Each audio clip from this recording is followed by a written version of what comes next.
up and had this very weird and unsettling feeling. I tried to think of reasons as to why I was feeling this way, and I realized that the dream I had was so realistic that it left me feeling as though it really happened. I remember every detail of it, and although I look back and realize how ridiculous it was, I still was purely affected by it, emotionally and physically. I'm sure most of you have had some sort of daydream, and everyone here has had a real dream while you're sleeping, you just don't remember it. There's a certain time while you are sleeping that this dreaming starts, and I will tell you a little bit about why and how it affects you. I had just got done taking a psychology class that focused mainly on the idea of dreaming in sleep.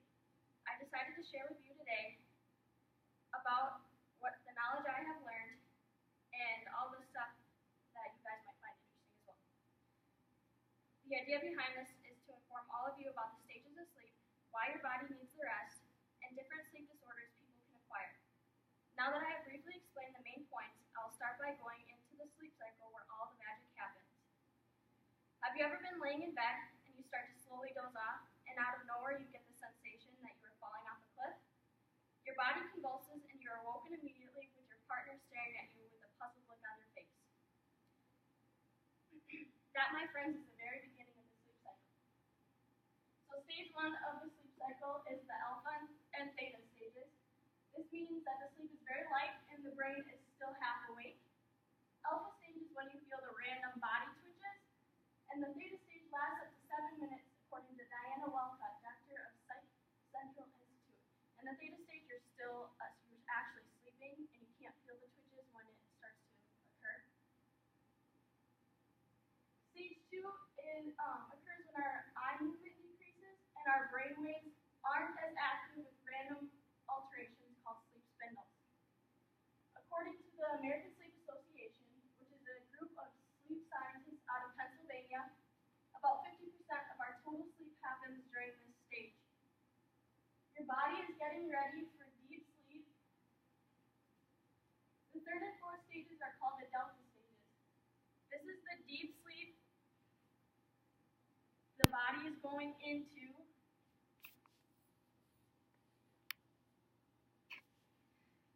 Most people are hard to wake up during this stage, and if awoken immediately, you will feel disoriented and a sense of panic, which are totally normal. It takes the body a few minutes to liven up. The final stage is REM sleep, which is rapid eye movement. The body starts to act rapidly, blood pressure rises, heart rate increases, and you finally start to dream. Although there's a lot going on during this stage, and it's the most important, it only takes up about 25% of the sleep cycle, according to the National Institute of Health and Human Development, which is the nation's medical research agency based out of Maryland. WebMD experts state that this stage also occurs about 70 to 90 minutes after you fall asleep and lasts about 10 minutes the first cycle and gets longer through each. REM dreaming. REM sleep is also the stage of dreaming. So no one knows for sure what the dreams mean yet, but psychologists work every day to figure out the cause and the meaning behind them. There have been psychologists and scientists who have talked about it and come up with theories, but still haven't gotten a clear answer. Brain responses. So according to the NIH, signals are sent to the cerebral cortex, which is in charge of the learning, thinking, and organization information. Signals are also sent to the spinal cord to shut down all movement, which puts the body in temporary paralysis in all the limbs. The unusual disruption of paralysis will cause people to move while they sleep, which is also known to us as sleepwalking. REM sleep stimulates the learning section of the brain, as I indicated before, and if one is lacking this stage of sleep, then it is found to disrupt any learned information prior to going to sleep. So if you have only like 4 hours of sleep the night before and you go to school and you're trying to learn something, you most likely won't retain that information. Children will also experience wetting the bed and nightmares during this stage. And this is a short video.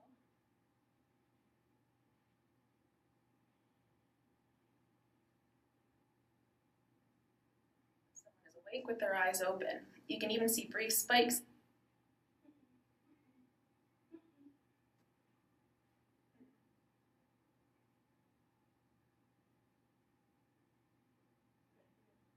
reasons. Here's what brain activity looks like on a sleep study recording when someone is awake with their eyes open. You can even see brief spikes in some channels that correspond with eye blinks. Here's what brain waves look like when someone has their eyes closed. Note how the bottom two channels show a really fast, regular rhythm. These are called alpha waves, and since they only occur when someone is awake with their eyes closed, they're one of the ways that sleep techs can tell when someone wakes up during the night, even if it's just for a few seconds. Here's what we see right as someone falls asleep.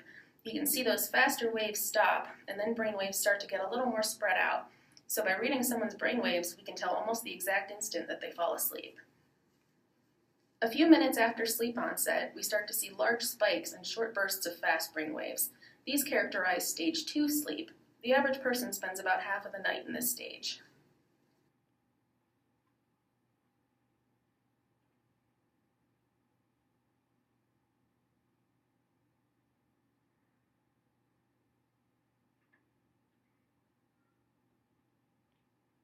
So the length of the cycle. The complete cycle only takes 90 to 110 minutes on average. People spend almost all of their sleep in stages 1, 2, and REM. So this is an image of the brain. NREM means non-REM, so it's everything before the REM cycle. And as you can tell, there's really not much going on compared to the REM cycle. Okay. Now that I've explained thoroughly what the sleep cycle is and each individual's significance, I will explain why it is so essential to the body. Some negative factors of sleeping issues are drinking high caffeinated liquids, drinking or eating high sugar items. So if you were to eat these things before you go to bed, your body will most likely liven up rather than feel relaxed and ready for bed. Environmental factors is also another one. So the temperature of the room, the lighting in the room, the noise level that you're in. Also medications.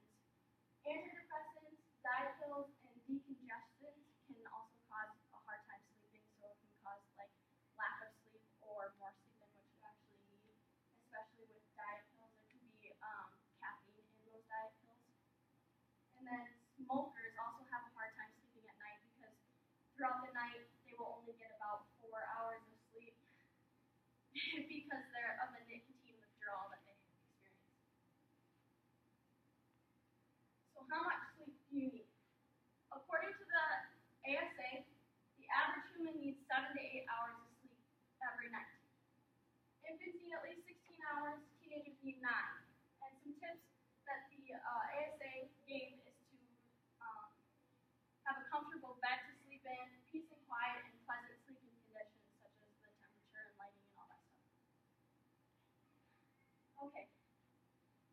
If you aren't getting enough sleep or too much sleep, there is most likely a reason or cause behind it.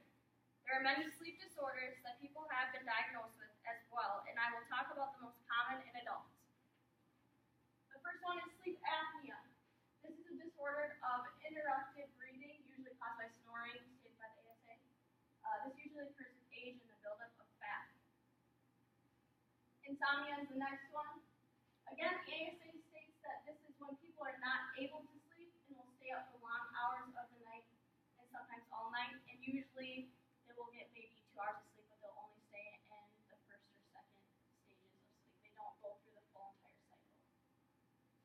The last one is narcolepsy.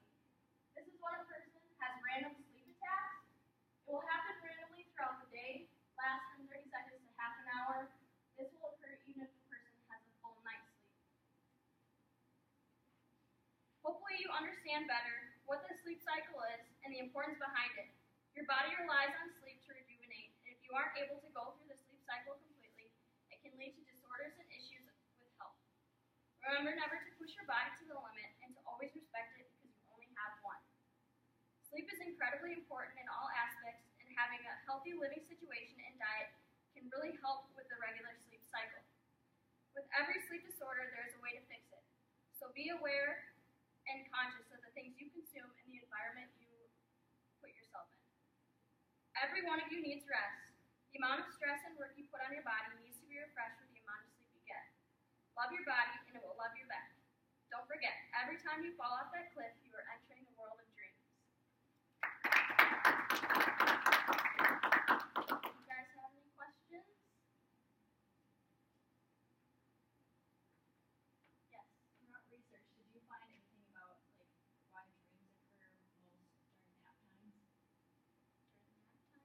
doesn't really specify, but usually it's probably because you're in the REM stage of sleeping. Because I mean, most people take long naps; they don't take short naps. So, as I said, it only takes a couple, like half an hour to get into REM sleep. Yeah. Throughout the night, can someone like never actually reach the REM cycle, or do you always? Yeah, and that's usually the sleep disorders, like one of the sleep disorders that you can get, especially like with